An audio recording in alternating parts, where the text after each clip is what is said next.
The first thing I would mention would be chemicals. It's vital that we know what chemicals are being used in the gas operations, and that once we know what chemicals are being used, that we take reasonable steps to reduce the toxicity of the chemicals that are being chosen.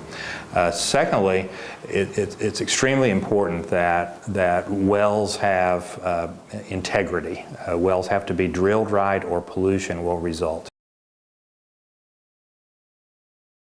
It's very important to monitor what's going on as far as air emissions because there's a very real potential that significant amounts of methane can escape into the atmosphere, which it's a very potent greenhouse gas, more potent than carbon dioxide.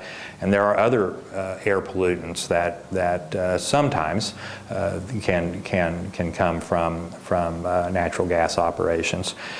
And then there's water, a huge area of importance both in the U.S. and in Australia.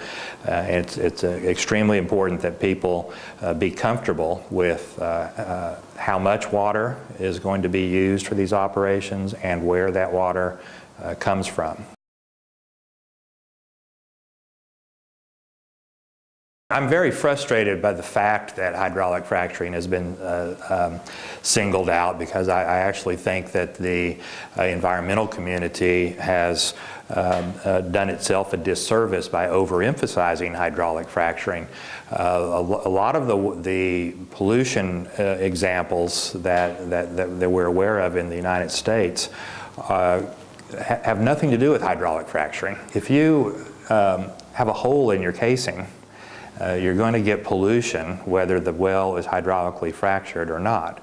If you have a bad cement job that allows stuff from pollutants from the higher pressure, deeper zones to come up the backside of the pipe into the shallower aquifer, that's not a hydraulic fracturing problem, that's a cement job problem.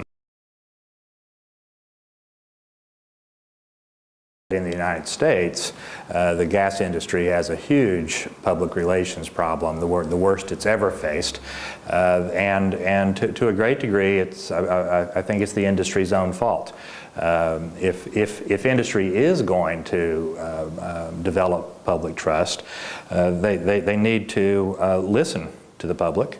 They need to take people's concerns seriously, not talk down to people, and when people bring forward legitimate concerns, then that merits a serious response.